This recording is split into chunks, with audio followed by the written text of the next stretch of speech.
And now to our interview segment. My guest, Professor Taiwo Osipitan, holds the LLM degree of the University of London. He joined the Faculty of Law of the University of Lagos in 1983 as a lecturer grade 2 and rose to become a professor of public law in 1997.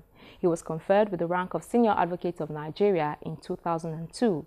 Although he specializes in commercial and public law, he had litigation as his chief area of interest. We'll look at the legal profession and some of the challenges lawyers are currently facing in trying to do their jobs. As we count down to the first anniversary of this particular administration, how would you say that they fared generally, but more especially with regards to the legal profession? Well, so far so good. I will score them with a pass mark. For people who are not patient, they may not see what the patient ones are seeing. But I would say that having regards to what went on immediately before they came into government, I would call them with a pass mark. Looking at the judiciary, I must also give a lot of thanks to them that they have managed so far so good to introduce some element of sanity into the judiciary. Now we are seeing cases being tested and won based on the law in some or in most of our courts. Before they came in, well, some courts were not doing the expected. But now the fear of Buhari is the beginning of wisdom. So everyone is sitting Everybody is really, really sitting up. And we are beginning to experience what we should experience. Everybody is alert, and those who are not working before, as judges, as lawyers, are beginning to work, and that gives us some level of comfort. But that is not to say that all is well in the judiciary. There's a lot still to be done. I'd like to focus on the area of welfare of judges and magistrates. I hear that some judges are not paid 1 month or 2 months salary, or they are paid the last month's salary towards the end of the following month. Is this talking about federal judges or state judges? I believe at federal level and also in some states.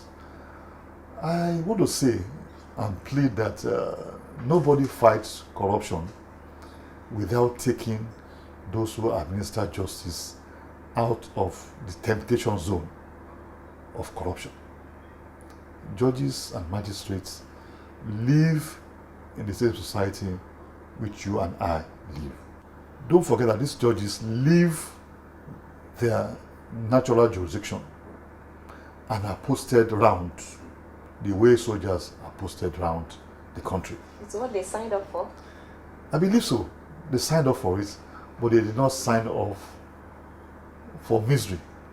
Some of the judges, particularly in Court of Appeal, are living in very miserable conditions.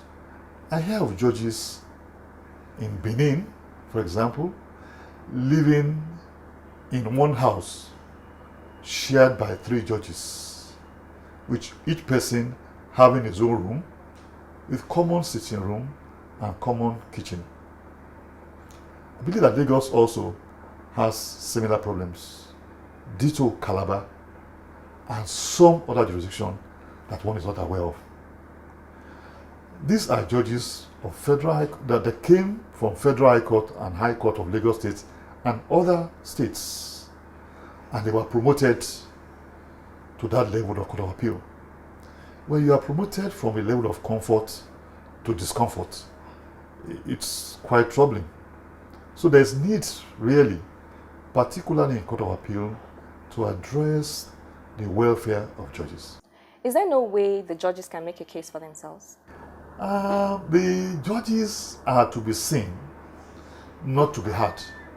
Because by their training, they are trained to be long-suffering, not to be audible. They can be visible, but not audible. That is the kind of training that they have.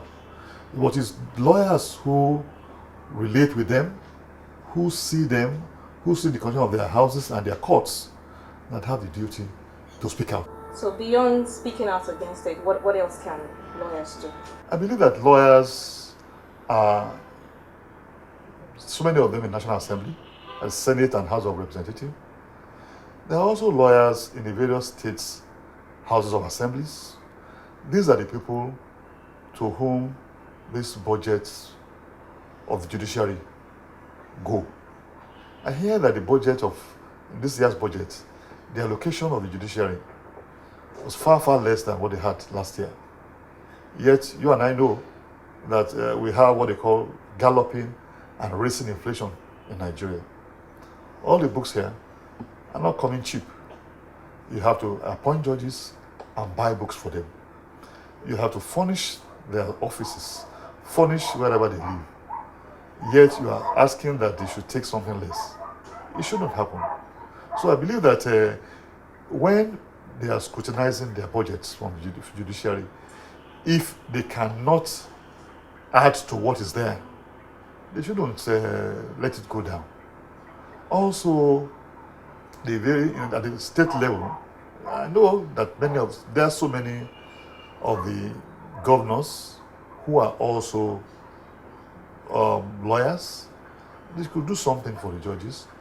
The various attorneys general of each state have added responsibility of ensuring that judges of their states and also the AGF, that's the Attorney General of the Federation, judges, federal judges, are very, very comfortable.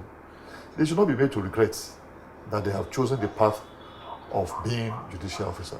It's a thing of joy, a thing of dignity, and a thing of comfort, and they deserve every encouragement by all concerned. Let's move on to the issue of corruption. That's one thing that this administration is also very big on. There was an anti-corruption summit the other day in London, and we all know the comments that followed that. But how would you assess this administration's war against graft? How would you say that they fared? Well, if there is anything that one should say is a recurring decimal in the past 1 year of this, almost 1 year of Buhari's administration, consistently, is a fight against corruption.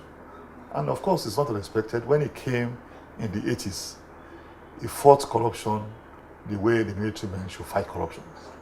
But now, as a Democrat, he's fighting it the way the Democrats should fight it. I can see a lot of strengthening of EFCC, ICPC, and NDLEA. Everybody is trying to do something. So there's a wake-up call. And even the Code of Conduct Tribunal. And also the Code of Conduct Tribunal is also doing something in terms of being busy. So it appears with time, most people will key into the vision of Buhari to reduce drastically, if not eliminate, that cancer called corruption in Nigeria. Because with corruption, that is the antithesis of development and meaningful development in the nation.